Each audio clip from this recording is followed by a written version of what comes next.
Hello dear students. In this lecture we will discuss about the advantages of black box testing.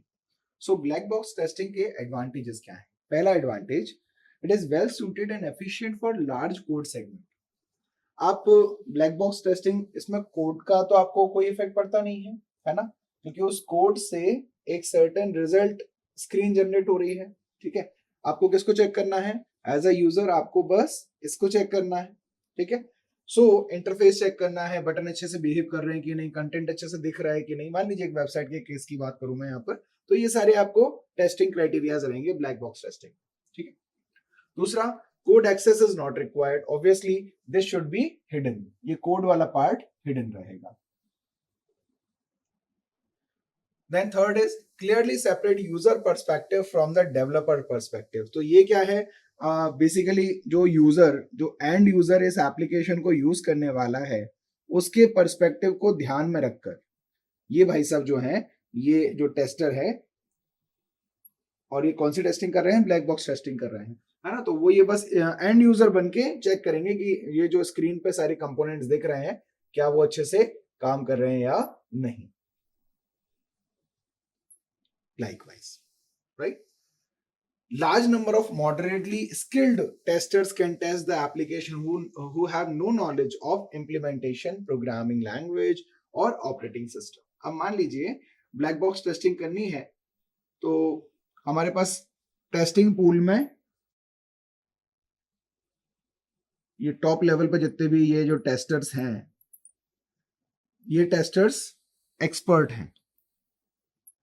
तो ये developers हैं basically, है ना, और डेवलपर नॉलेज को रखते हैं. और हमारे पास एन नंबर ऑफ एक्सपर्ट्स हैं जो अलग अलग डोमेन में, डाइवर्सिफाइड डोमेन में एक्सपर्ट्स हो सकते हैं, बट डेवलपमेंट में उतने वेलवर्स नहीं है. तो कहने का मतलब ये है कि हम यहां से भी लोगों को पिक करके बोल सकते हैं भाई डायरेक्ट ब्लैक बॉक्स टेस्टिंग कर लेना, क्योंकि वो उसमें इंटरनल नॉलेज उनको चाहिए नहीं. उनको बस ये चेक करना है सबसे अच्छे से काम कर रहे हैं कि नहीं. तो अपन लेस एक्सपर्टीज वाले लोगों को भी इस काम में लगा सकते हैं, जिनको प्रोग्रामिंग लैंग्वेज की उतनी नॉलेज नहीं होगी, ऑपरेटिंग सिस्टम कैसे काम करता है वो जरूरत नहीं है उस नॉलेज की एक्चुअली, है ना.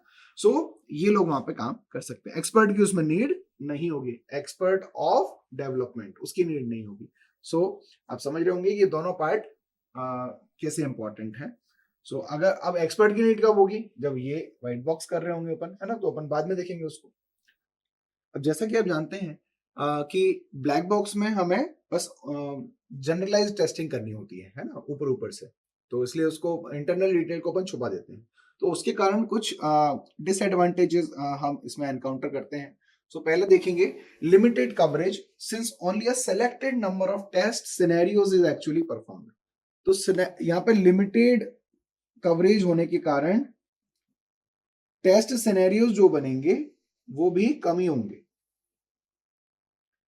या वो भी लिमिटेड होंगे. सो टेस्ट सिनेरियो मतलब क्या होता है?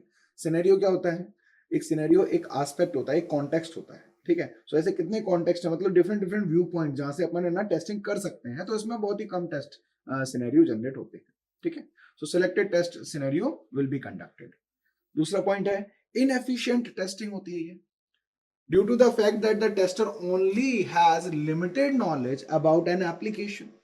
अब जो टेस्टर है, मैंने आपको जस्ट इसके पिछले वाले सेक्शन में एडवांटेजेस में बताया था कि लेस एक्सपर्टीज लोगों को भी अपन इस पर्टिकुलर टेस्टिंग में लगा सकते हैं. सो उनके पास वो पर्टिकुलर लिमिटेड नॉलेज है, इसके कारण वो उतना एक्सपर्ट की पर्सपेक्टिव से उस चीज को टेस्ट नहीं कर पाते हैं. सो इनएफिशिएंट टेस्टिंग भी बोलते हैं इसको. Then third point, blind coverage, since the tester cannot target specific code segment or error prone areas. Blind coverage का मतलब ये है कि हमने उसके साथ वो रिवीलिंग पार्ट जो बोलना चाहिए, जो छुपा के रखा हुआ है कोड वाला पार्ट, वो सारी चीजें उसके साथ शेयर नहीं की हुई हैं. तो वो एक जनरलाइज्ड आउटकम दे सकता है, एक जनरलाइज्ड जजमेंट दे सकता है कि भाई ऐसा होगा शायद, है ना, क्योंकि उसको नहीं पता, क्योंकि एक प्रॉब्लम के मल्टीपल कंसिक्वेंसेस हो सकते हैं. ठीक है, क्योंकि बहुत सारे कंपोनेंट बिहाइंड में काम कर रहे हैं. तो वो एक जनरलाइज पर्सपेक्टिव में एक ब्लाइंड कवरेज के साथ एक जनरल जजमेंट दे सकता है. इसके जो टेस्ट केसेस होते हैं वो बहुत स्मार्टली हमें डिजाइन करने होते हैं. इसको मैं इसलिए बोल रहा हूं क्योंकि आप बेसिकली यूजर को सर्विस ऑफर करने जा रहे हैं और उस पर्टिकुलर सर्विस में यूजर को यूजर फ्रेंडली आउटकम देना है हमें, है ना।